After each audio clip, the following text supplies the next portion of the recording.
जाते जाते अल्लाह का शुक्र मेरी गाड़ी हमारी स्टार्ट हो गई थी। मैं सोचा मैं इसका भी वीलॉग बना लूँ। आज मेरी बेटी के पेपर का गया था तो वो जो थी ना गाने सुन रही थी, तो मैंने उसे कहा जल्दी से दो, मुझे जोर से वीलॉग आ रहा है, बहुत जोर से दिमाग में जो खिचड़ी पक रही है, जल्दी से मैं इसको जरा बोल दूँ।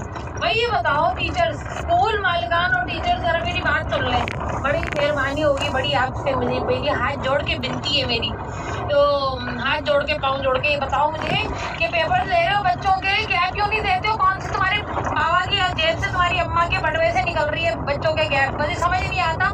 इतना इतना सिलेबस भर दिया है, इतना इतना सिलेबस भर दिया है। छोटे छोटे 2-3 क्लास के बच्चों को SST भी पढ़ाई है, जिसको बच्चे सोशल स्टडीज कह रहे होते हैं, क्योंकि उनके सामने के दांत टूटे हुए होते हैं। 2 क्लास के बच्चों के 6-7 साल के दांत नए आ रहे होते हैं, 5-6 साल के बच्चे, और उसको सोशल स्टडीज का पेपर है हमारा, ये बोल रहे होते हैं। सारी शू निकल रही होती है उनके मुँह से।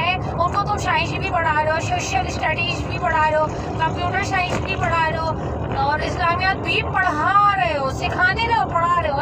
रट्टे रट्टे रट्टे इतने साल हो गए, ना कोई एक नोबेल प्राइज हमने पता नहीं जीता था, मुझे तो याद ही नहीं। डॉक्टर अब्दुल सलाम ने जीता था फिजिक्स में, शायद मेरे ख्याल है 70s में, कोई ना। उसके बाद तो खैर हमने बिल्कुल ही बेड़ा गर्क हो गया। एक साइंसदान नहीं बना पाए, एक कंप्यूटर इंजीनियर ढंग का नहीं बना पाए, किसी इवन एक डांस कैटेगरी में भी हम एक ऑस्कर नहीं ले पाए हैं। और उसके बावजूद बच्चों के ऊपर इतना सिलेबस, इतना सिलेबस, इतना सिलेबस। अभी मेरे बेटे के पेपर में इस्लामियत के 13 चैप्टर। ओहो, बच्चे ने पहले वहाँ से राइटर बुक में कॉपी करते, बच्चे बुक से कॉपी पे कॉपी करते, फिर कॉपी पे उठा के एग्जामिनेशन बोर्ड एग्जामिनेशन की कॉपी पे कॉपी करते थे। शाबाश, पूरी कॉप छवाई में लगी हुई। ओ भाई खुदा को मानो यार। और फिर गैप भी नहीं देते बच्चे को, इतना इतना पढ़ाने का शौक है। अच्छा, टीचरें ऐसी एक्सपर्ट बनी हुई होती है, ऐसी एक्सपर्ट बनी हुई होती है, हाँ बेटा ये, बेटा वो, बेटा वो, नहीं ऐसे नहीं हो सकता, नहीं वैसे नहीं हो सकता, नहीं ये नहीं हो सकता, नहीं हो सकता। भाई हमने भी 6 साल पढ़ाया है सबने ना। और जिस दिन जब मैं पढ़ाने गई थी फर्स्ट डे जब मैं पढ़ाने गई थी क्लास 9th को इंग्लिश, मैंने बच्चों से कहा था बेटा अच्छी इंग्लिश सीखनी, इस किताब को उठा के साइड पे रखो, बिल्कुल साइड में रखो। आखिरी 2 महीनों में इसको टच करेंगे, पूरा साल हम जो है ना सिर्फ इंग्लिश बोलेंगे, पढ़ेंगे, सुनेंगे, समझेंगे। टर्मिनेटर 2 तक फिल्म हमने साथ बैठ के देखी, क्योंकि I want them to learn through the practicalities of life, क्योंकि ऐसे नहीं पढ़ाई जाती ग्रामर इंग्लिश रट्टे मार मार के। आप मुझे बताइए, आप बच्चों को इंग्लिश की ग्रामर रटा रहे हैं, ऑक्सिलरीज पढ़ा रहे, जेरेंट्स पढ़ा रहे, एंटोनियम एंड साइनोनियम जिसको कहते हैं बच्चे, वो पढ़ा रहे हैं। आपने अपनी अम्मा से उर्दू कैसे सीखी? बोलने से, सुनने से। इंग्लिश नहीं बोलेंगे, इंग्लिश नहीं बुलवाएंगे, लेकिन ग्रामर सारी आती होगी। ऐसे कई लोगों को मैं जानती हूँ जिनकी ग्रामर A1 है, पूरे 100 में से 100 मार्क्स, लेकिन ढंग से एक एप्लीकेशन, एक पैराग्राफ नहीं लिख सकते। क्यों नहीं लिख सकते? क्योंकि they are unable to connect the sentences in their brain. आपके भेजे में सोचते वक्त जो जबान आती है ना, that is your original language. अगर आपको उर्दू आती है, you are expert in Urdu. अगर आपको इंग्लिश आती है, मैं गुस्से में इंग्लिश बोलती हूँ, बात मेरी है। पता नहीं कहाँ से निकाली, कौन से, मुझे नहीं समझ, पता नहीं 7 जनरेशन में कोई होगा अंग्रेज, हाँ पता नहीं, अंग्रेज नहीं होगी, नीली आंखें ना आई, बस ये काले मुंह के साथ अजीब इंग्लिश आ गई, अजीब काली अंग्रेजन लगती हूँ मैं, दबा करो। लेकिन बहरहाल भाई बच्चों को इतना सिलेबस रटा रहे हो, इतना रटा रहे हो, गैप भी नहीं दे रहे हो। मुझे बताओ, हफ्ते के 5 दिन, रोज के 14 घंटे आप काम कर सकते हो? तो आप एक 2 क्लास के, 3 क्लास के, 4 क्लास के, 5 क्लास के, 6 क्लास के, 7, 8, 9, 10 के बच्चे से कैसे एक्सपेक्ट कर रहे हो? ठीक है, उसकी उम्र बढ़ रही है, वो 10 का हो गया, उसके बड़े बड़े हाथ हो गए, उसकी हल्की हल्की दाढ़ी मूछें आ गई, किसकी तो बड़ी बड़ी भी आ गई है, लड़कियां भी बड़ी बड़ी हो गई है, लेकिन उनका सिलेबस भी तो बड़ा हो गया। 14 घंटे 18 घंटे वो रातों को जाग रहे, पढ़ रहे, गैप नहीं दे रहे उनको।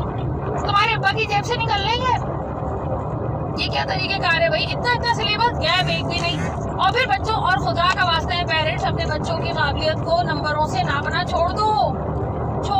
मैं कई ऐसे लोगों को जानती हूँ, मैं हूँ, मास्टर्स के फाइनल में आके फेल हो गई, इंग्लिश लिटरेचर का फाइनल दिया, 3 पेपर में फेल हो गई, कोई बात नहीं, मेरी इंग्लिश में क्या फर्क पड़ा? बहुत अच्छी है भाई। वो भाई खुदा के वास्ते, report card are not the standard. वो कोई पैमाना नहीं है कि जिससे आप कहें कि बच्चा इतना काबिल, इतना नहीं है। बहुत बच्चों को मैं जानती हूँ, बहुत लोगों को मैं जानती हूँ जिनकी रिपोर्ट कार्ड ऐसी थी कि मतलब क्या बोले, जीरो भी मिल जाए उनको, 10 मार्क्स भी मिल जाते थे, तो टीचर कहती थी 10 कहाँ से ले लिए इसने।